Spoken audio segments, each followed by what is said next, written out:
Maraming salamat sa ating Special Assistant, Secretary Anton Lagdameo, ang ating Chief of Staff ng Armed Forces of the Philippines, General Romy Browner, at ang pinakamahalaga na bisita ngayon natin, ang mga surviving families ng ating mga nasawi na nagseserbisyo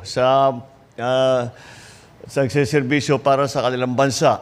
At sila ay pinusta hanggang sa buhay nila upang ipagtanggol ang ating minamahal na bansa, ang ating ipagtanggol ang ating minamahal na mga kababayan. Ay tamang-tama po ang nangyari po rito dahil nung naghahanda po kami para dito sa paggunita ng Araw ng Kagitingan, ay nasama po sa usapan. At kako, dapat naman, kung tayo ba ay nagbibigay ng dangal sa ating mga nasawi na mga kasama, ay kailangan ang ating pangako sa kanila. At ay lagi natin sinasabi, kahit ano pang mangyari, ang inyong mga pamilya ay aalagaan natin, hindi po namin pababayaan.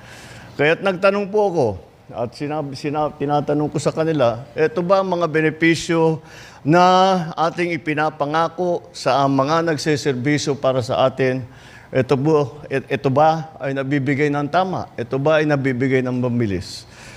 Medyo nalungkot ako dahil ang sagot, hindi pa naibigay. Sabi ko, bakit? Bakit naman na hanggang ngayon na napakatagal na ay hindi pa nila naramdaman yung tulong ng ating pamahalaan? At ang pasasalamat ng isang buong bansa sa kanilang serbisyo. Sabi nila sa akin, masyado kasi mahaba ang proseso, mahaba ang komplikado, mga documentary requirements at kung ano-ano. Kako, hindi siguro tama yan. Dahil bakit naman mahaharang ang ating ibinibigay na tulong sa mga pamilya ng mga nasawi? Bakit mahaharang? Dahil masyadong hinihingi na dokumento, masyadong proseso, ang punot dulo ay nagiging masyadong matagal ang pagbigay ng mga benepisyo na ito.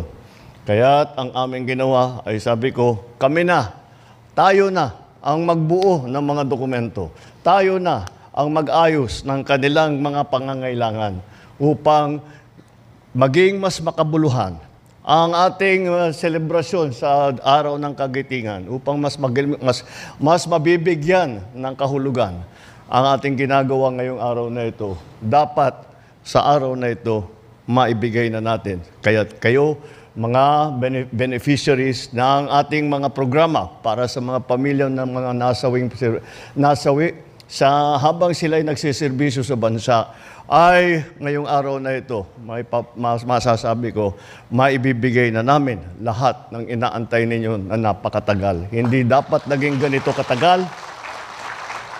At dahil nga nakikita ko kung gaano kahirap, hindi pala madali. Ang dami pang kinakailangan kahit na wala na ang inyong mga asawa, ang inyong ama, ang inyong mga kapatid.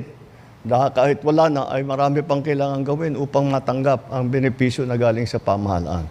Ngayon, dahil sa nakita ko, ko sa kanila, ayusin na ninyo yan para madali ang proseso. Kung nakita naman, basta't maliwanag na KIA ang isang tao at talagang kayo ang pamilya, paano pang kailangan natin gawin? Kaya sisiplehan po natin para po lahat ng mga dapat tumanggap ng tulong sa ating pamahalaan ay mabibigyan kaagad kapag sila ay namatayan, sila ay naabutan ng malas at napunta sa ganyan ang serbisyo ng kanilang mahal sa buhay. Kaya yan po ang ating ginagawa po ngayong araw. Tinitiyak po natin na lahat po ng lahat ng pamilya, ng mga nawalan ng mahal sa buhay ay mabigyan ng kanilang benepisyo sa pinakamadaling panahon at sisimulan po natin ngayong araw.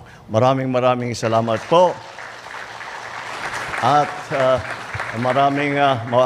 sana ay maging makabuluhan at maging makahulugan ang ating pagdiriwang ng araw ng kagitingan. Magandang umaga sa inyo lahat at maraming salamat.